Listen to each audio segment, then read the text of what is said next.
Wuono modhi yal miluongo ni okil Willis Otieno. Ung'e ndalo mane weche pek e doho kaso duogo wer moro ni paka mielo disco. Wabro go kode mbaka ni paka ni to noa kanye to nomielo disco ma gichopo kanye, lakini sani en bende pod en jalup jatelo miluongo ni Jimmy Wanjigi e party miluongo ni Safina. Lakini kapok ochako kanyo, Willis, erokamano ahinya kuom miwa sechegi. Ago erokamano kuom rwaka e studio kawuono, Trevor. Kaka ineno sani, siasa koro dhi nade kaka ipime koro? Ncha osego lweny e doho, osechopo kama koro ker osedonjo, tich koro chakore.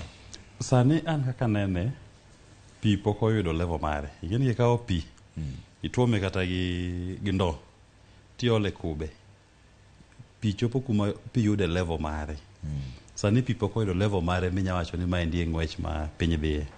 Nikech kata kirango jatend piny Ruto, poko bedo piny motegno gi bobo yiero cabinet migawo mare modhi tiyo godo kaka executive. To kirango korka bunge koni bende bontie tungni. Kalure gi ni to kikwano wuon.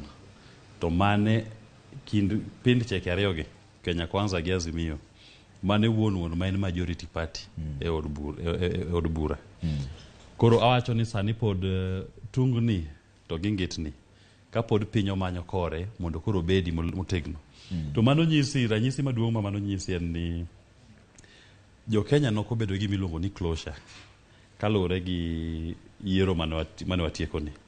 Nikech nitie weche moko manowuok e yiero no ma kata kirango kaka od bura, doho kata jo IBC notimo. Nitie weche mang'eny ma ji mang'eny nigi penjo ma pok giyudo duoko masahihi.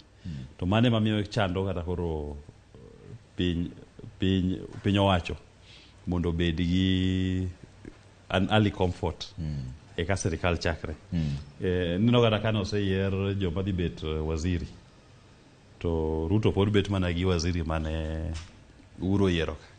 To gikalo weche ma otegno kabisa. Ing'eni nitie policy positions moko ma serikal osekalo sani dweche ariyo mosekadhogi.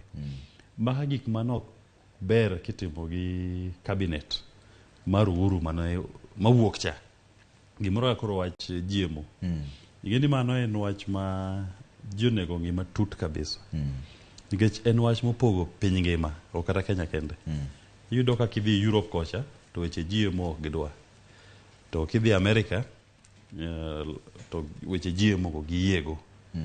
Koro ok en gima onego bed ni serikal mbwaknie. En gima dwaro serikal ma ong'eyo ni wadwa bet ka, to mae gima wakadho, to wadwa bet, wane serikal ni kuom higni mabiro kata bichgi. Wane ni policy mwakadho ni. Wadhi make sure ni oluwe maratiro to bedo nade. To konyo jo piny. To be wabet piny bwago mbaka gi oganda. Bwang'iyo pros and cons, ber gi rach mar kelo gigi. Nitiere gi migepe moko